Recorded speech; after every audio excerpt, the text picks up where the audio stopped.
Portal de Convênios. Todas as notícias sobre convênios e outros acordos na administração pública. Olá, este é o podcast do Portal de Convênios, um resumo semanal das principais notícias do âmbito da administração pública para você se manter informado em poucos minutos.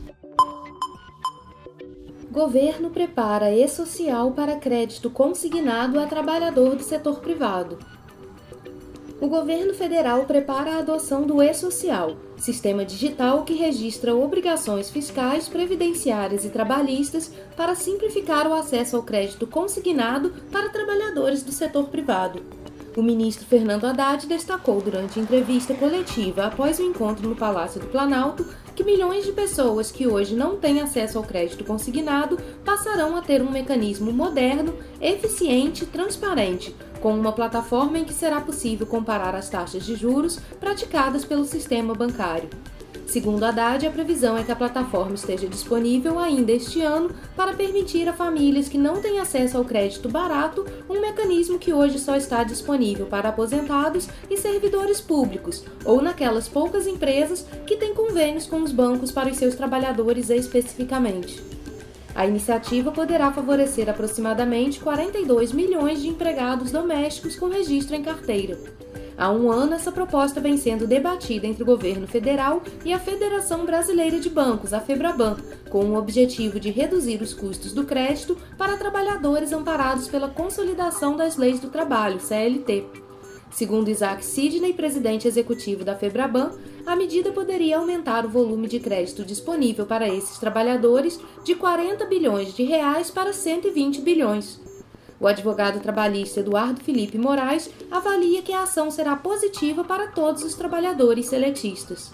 Que é uma nova ferramenta que vai ajudar o trabalhador que não tem acesso a esse crédito consignado a desafogar suas contas. Além de trazer uma segurança para o trabalhador, essa medida ela também tem um caráter isonômico entre o trabalhador seletista, que atualmente não tem direito a esse crédito consignado, e o servidor público ou as empresas que têm convênio com os bancos, para certos trabalhadores que possuem esse direito ao crédito. O especialista ressalta que esse crédito consignado deve ser realizado de acordo com os parâmetros legais, ou seja, sem juros e taxas abusivas.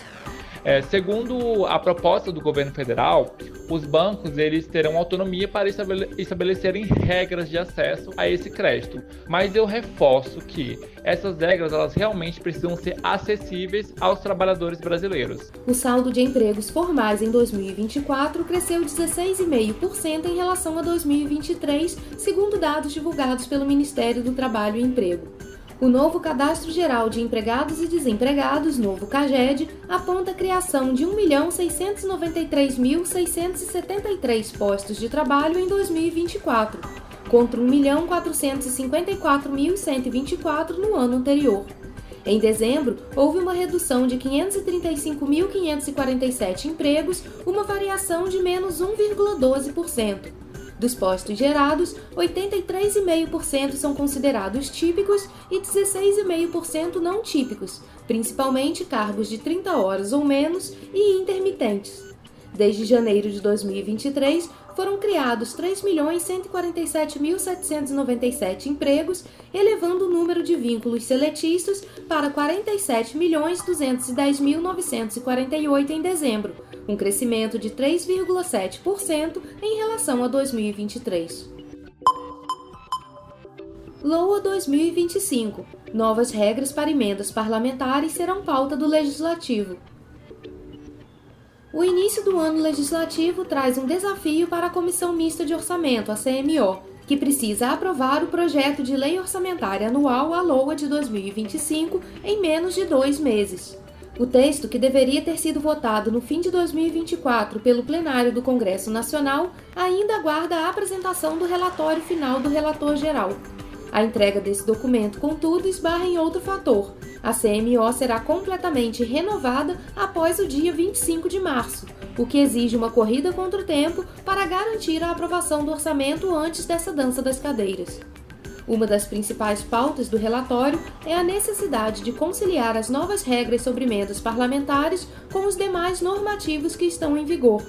Conforme acordo firmado entre os três poderes, há um limite de 11,5 bilhões de reais para as emendas de comissão neste ano. O senador Ângelo Coronel, relator-geral do orçamento, terá a missão de harmonizar esses novos parâmetros com o texto já elaborado, além de negociar com parlamentares de diferentes partidos para viabilizar a votação no Congresso. O atraso na tramitação do projeto orçamentário decorre de fatores como a aprovação tardia da Lei de Diretrizes Orçamentárias, a LDO, de 2025 e a votação sobre corte de gastos no fim de 2024. Isso impediu que o projeto de LOA fosse encaminhado para a sanção presidencial dentro do prazo constitucional que se encerra em 22 de dezembro. A situação não é inédita. Nos últimos 20 anos, houve 3 ocasiões em que a LOA também foi sancionada com atraso: 2013, 2015 e 2021, sempre na penúltima semana de março, pouco antes do fim do mandato dos membros da CMO. Até que o texto seja oficialmente aprovado, o Poder Executivo fica autorizado a executar apenas despesas consideradas essenciais ou obrigatórias. O desafio para o relator-geral, portanto, reside em fechar um acordo que respeite o teto para as emendas de comissão e, ao mesmo tempo, garanta recursos para áreas prioritárias, equilibrando a necessidade de cortes e ajustes com a manutenção de investimentos estratégicos para o país. O resultado desse processo será crucial para que o orçamento de 2025 não sofra impactos ainda maiores e possa entrar em vigor sem comprometer a continuidade dos programas e políticas públicas. O limite estabelecido para as emendas de comissão freia a expansão que essas despesas vinham apresentando ao longo dos últimos anos. Entre 2022 e 2023, o volume aumentou em quase 21 vezes, atingindo 6,9 bilhões de reais. Já de 2023 para 2024, o montante mais que dobrou, chegando a 14,2 bilhões. Essas emendas correspondem às propostas apresentadas pelas comissões permanentes do Senado, da Câmara dos Deputados e do Congresso Nacional, que não têm execução obrigatória, ou seja, não são impositivas. Somente no Senado, as emendas aprovadas por suas comissões ultrapassaram 48 bilhões de reais. O senador Ângelo Coronel, como relator-geral, poderá propor emendas de sua autoria no relatório final para modificar alguns dos gastos previstos. Porém, sua atuação está sujeita às leis e normas da Comissão Mista de Orçamento, incluindo as diretrizes definidas no parecer preliminar que ele mesmo elaborou e que já foi aprovado pela comissão. Em 2024, o então relator-geral, deputado Luiz Carlos Mota, apresentou emendas que somaram 77,9 bilhões de reais, abrangendo despesas financeiras, categoria que não afeta a meta fiscal, principal indicador de equilíbrio das contas públicas. Ressalte-se que essas emendas do relator não fazem parte daquelas emendas conhecidas como orçamento secreto, já consideradas inconstitucionais pelo Supremo Tribunal Federal. Sendo a última etapa ser examinada na Comissão Mista de Orçamento antes do projeto seguir ao plenário, o relatório final sugere o texto definitivo da lei e agrega todas as emendas recebidas, inclusive aquelas que foram rejeitadas. Fruto de negociações, o relatório final já indica como o orçamento será estruturado. Para isso, o relator-geral deve reunir os 16 relatórios setoriais elaborados por outros parlamentares para áreas específicas, como direitos humanos, cidades e infraestrutura. Os relatores setoriais também são encarregados de avaliar as emendas parlamentares, que podem ser ajustadas pelo relator-geral. Resultados do Concurso Público Nacional Unificado já estão disponíveis. Os candidatos do Concurso Público Nacional Unificado, CPNU, já podem conferir seus resultados individuais desde terça-feira, 4 de fevereiro. As notas estão disponíveis na página oficial da seleção na área do candidato. O Ministério da Gestão e da Inovação em Serviços Públicos e a Fundação SES Gran Rio divulgaram a lista definitiva do Bloco 8 de nível médio, além das listas provisórias dos blocos 1 a 7 e a primeira lista de convocação para os cursos de formação.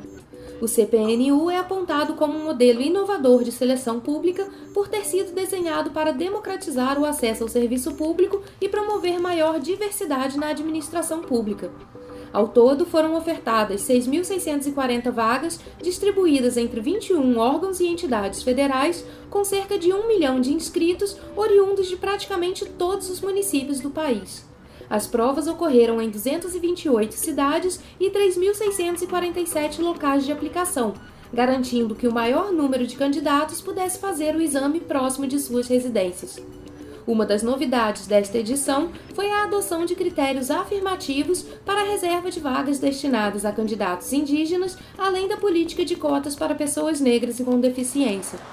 Outro destaque foi a concessão de isenção de taxa de inscrição para mais de 600 mil pessoas, reforçando o compromisso do governo federal com a promoção de oportunidades mais inclusivas. Com a publicação dos resultados, os aprovados nos blocos divulgados devem ficar atentos aos próximos passos do processo, como a convocação para cursos de formação. Mais informações estão disponíveis no site oficial do CPNU na área do candidato. Os candidatos poderão consultar os resultados individuais para cada um dos cargos em que se inscreveram.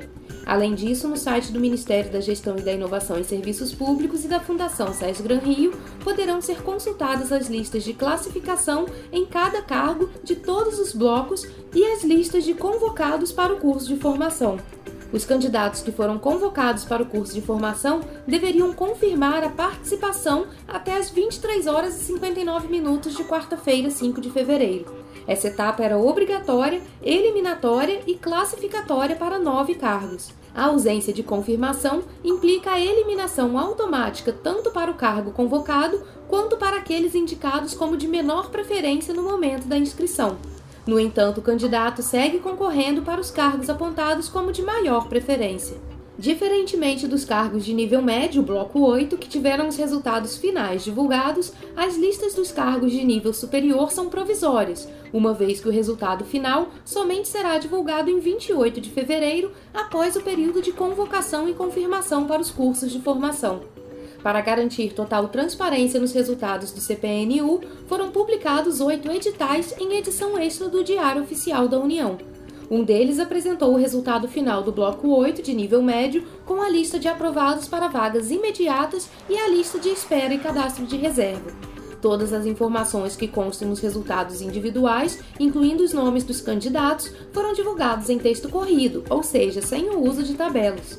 Os 7 editais de convocação para cursos de formação, blocos de 1 a 7, trazem a lista dos convocados para participar de cursos de formação. Para esses candidatos foram divulgados nome, número de inscrição e cargo, e o texto também é corrido. No Diário Oficial da União não houve divulgação das listas provisórias de classificados dos blocos 1 a 7. Somente serão publicadas no Diário Oficial da União as listas definitivas no dia 28 de fevereiro. O conteúdo dos 8 editais também está disponível no site oficial do certame. Desde terça-feira, 4 de fevereiro, todos os usuários do gov.br têm uma caixa postal individual dentro da plataforma. A novidade desenvolvida pelo MGI permite uma forma personalizada do governo informar sobre serviços para a população sem o risco de fraudes. A estreia da nova ferramenta aconteceu com um chamamento individualizado de candidatos aprovados no CPNU para cargos de nível médio e para cargos de nível superior que foram convocados para o curso de formação. São cerca de 4.300 potenciais novos servidores públicos que vão poder desfrutar de uma comunicação personalizada com informações precisas sobre quais ações cada um deles deve tomar para futuramente concretizar seu exercício na administração pública federal. A SES Gran Rio também enviou mensagens de e-mail e WhatsApp a todos os candidatos convocados para cursos de formação nos blocos 1 a 7. Os e-mails e mensagens de WhatsApp foram encaminhados a partir das 10 horas da manhã do dia 4 de fevereiro. Câmara avança em projeto que acelera repasse a municípios em calamidade pública. A Comissão de Integração Nacional e Desenvolvimento Regional da Câmara dos Deputados aprovou em novembro um projeto de lei complementar que promete simplificar a distribuição de recursos federais a estados e municípios em situações de calamidade pública. A proposta, de autoria do deputado Marcelo Moraes, do PL do Rio Grande do Sul, ganhou o texto substitutivo da relatora, deputada Daniela Rainer, do PL de Santa Catarina, estabelecendo a possibilidade de repasse dos valores por meio de transferência especial. Esse tipo de transferência, até então aplicado a recursos advindos de emendas parlamentares individuais, dispensa convênios ou formalidades burocráticas, permitindo que o montante chegue diretamente ao ente federado. A relatora ressaltou que, embora o projeto preveja a transferência especial como forma de acelerar a liberação dos recursos, outras modalidades de repasse continuam válidas. Além disso, não haverá destinação exclusiva para ações específicas de mitigação ou recuperação dos danos causados pela calamidade. Daniela explicou que diversas prefeituras ficaram desamparadas diante de tragédias recentes simplesmente por conta da burocracia para conseguir dinheiro da União. Para ela, as novas regras respondem à urgência de apoiar municípios em situações críticas. Ela defendeu que é essencial assegurar rapidez no enfrentamento de desastres, garantindo a estrutura necessária para minimizar danos à população. A proposta tramita em caráter conclusivo e ainda será encaminhada às comissões de Finanças e Tributação e de Constituição e Justiça e de Cidadania. Se aprovada, segue para votação no plenário da Câmara e posteriormente para o Senado. Somente depois de aprovadas pelas duas casas é que as novas regras poderão se converter em lei, agilizando o socorro financeiro em casos de calamidade pública em todo o país. No mesmo contexto de auxílio emergencial, o plenário da Câmara aprovou 2 medidas provisórias que abrem crédito extraordinário no orçamento, com foco no estado do Rio Grande do Sul, fortemente atingido por enchentes ao longo do último ano. As iniciativas MPs 1257 de 2024 e 1260 de 2024 fazem parte de um conjunto de 32 medidas provisórias editadas em 2024, voltadas à liberação de verbas extraordinárias e apoio à redução de dívidas e ao socorro emergencial. A primeira medida provisória, MP 1257, aprovada no primeiro dia de votações de 2025, permite a utilização de 5 bilhões de reais para antecipar o pagamento de precatórios de responsabilidade do governo gaúcho em cumprimento à decisão do Supremo Tribunal Federal. Esse montante foi viabilizado no ano passado para sanar dívidas judiciais e inclui quase 700 milhões de reais referentes à compensação pela perda de receita do ICMS sobre combustíveis ocorrida em 2022. O deputado Marcel Van Hatten, do Novo do Rio Grande do Sul, que coordena a comissão externa que acompanha os prejuízos no Estado, celebrou a aprovação, mas ressaltou que ainda há um déficit significativo. O Estado continue a receber os recursos que ainda faltam. Falta muito dinheiro, senhor presidente. Aliás, essa medida provisória é de mera antecipação. É óbvio que a aprovaremos, mas falta muito perto das necessidades do Estado do Rio Grande do Sul. Vamos continuar trabalhando em favor dos gaúchos, que precisam da solidariedade desta casa. Segundo o líder do governo, deputado José Guimarães, do PT do Ceará, quase todos os recursos previstos já foram usados para minimizar os estragos. Já o deputado Pedro Czai, do PT de Santa Catarina, reforçou a importância de votar a MP para garantir amparo legal aos repasses. Esta medida provisória vem em boa hora que seja aprovada aqui, para não criar insegurança, para não criar descontinuidade, para que as prefeituras e o governo estadual do Rio Grande do Sul e o governo federal tenham amparo legislativo para fazer o bem, para transformar a vida das pessoas na vida melhor, mais justa do nosso povo gaúcho e do nosso povo brasileiro. A segunda medida provisória, MP 1260, também aprovada de forma simbólica e sem votos contrários, destina 1,7 bilhão de reais ao orçamento de 2024 para apoiar principalmente agricultores familiares afetados pelas enchentes. A aprovação foi defendida pelo deputado Ronaldo Nogueira, do Republicanos do Rio Grande do Sul. Essas 2 medidas provisórias são importantes para amenizar, mitigar o sofrimento e os efeitos das intempéries que a economia do estado do Rio Grande do Sul passou no ano de 2022, 2023 e 2024. Ambas as medidas provisórias seguiram para a apreciação do Senado. Caso aprovadas, somarão esforços ao projeto de lei complementar que busca agilizar a chegada de recursos em situações de calamidade, fortalecendo a rede de proteção a estados e municípios brasileiros. Fundeb libera 11 bilhões de reais. Descubra os valores por município. Os estados e municípios brasileiros começaram o mês de fevereiro com a partilha de 11 bilhões de reais referentes à contribuição federal ao Fundo de Manutenção e Desenvolvimento da Educação Básica, o Fundeb. O montante é repassado pelo Ministério da Educação. De acordo com a pasta, a quantia corresponde a 15% a mais do que a transferida no ano passado. Segundo o ministro da Educação, Camilo Santana, os gestores podem utilizar os recursos no pagamento de professores, profissionais da educação, transporte escolar, material didático e melhorar a infraestrutura da escola, por exemplo. Do valor geral, 2,8 bilhões de reais são correspondentes à primeira parcela da complementação da União para 2025, enquanto 8,2 bilhões são referentes à 13ª e última parcela da complementação de 2024. Os recursos serão destinados aos entes federativos beneficiários das complementações da União nas modalidades Valor Anual por Aluno, VAAF, Valor Anual Total por Aluno, VAAT, e Valor Aluno Ano Resultado, VAAR.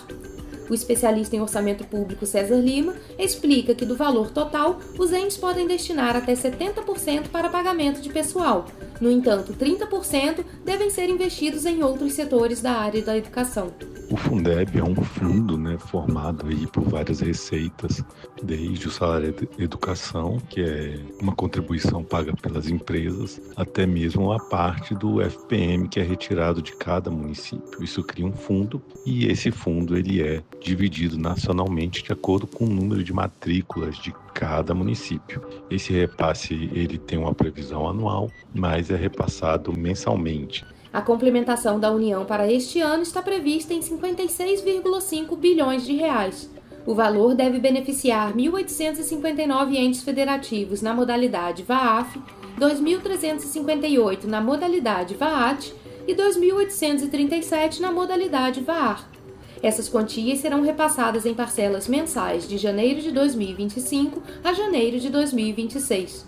Os depósitos serão feitos até o último dia útil de cada mês. A Portaria Interministerial MEC/MF número 14, de 27 de dezembro de 2024, especificou o cronograma de desembolso da complementação da União VAAF ao Fundeb 2025, definindo os valores por estado. A portaria também divulgou o valor que será repassado da complementação da União por município. As listas podem ser conferidas acessando portalconvênios.com. O Fundeb é um instrumento essencial para garantir recursos que promovam a qualidade e a equidade na educação pública brasileira. O Fundeb é composto por recursos oriundos de contribuições dos estados, municípios, do Distrito Federal e do Governo Federal. Essa combinação de fontes permite a formação de um montante que deve ser aplicado na manutenção e no desenvolvimento da educação básica. A distribuição dos recursos do Fundeb funciona com base em uma fórmula que considera o número de alunos matriculados na educação básica, garantindo um valor mínimo por aluno. Quando os recursos próprios dos estados ou municípios não atingem esse patamar, o governo federal complementa a diferença com recursos do fundo. Essa estrutura busca promover a equidade no acesso à educação e assegurar investimentos suficientes para a manutenção, o desenvolvimento e a melhoria contínua da qualidade do ensino público em todo o país.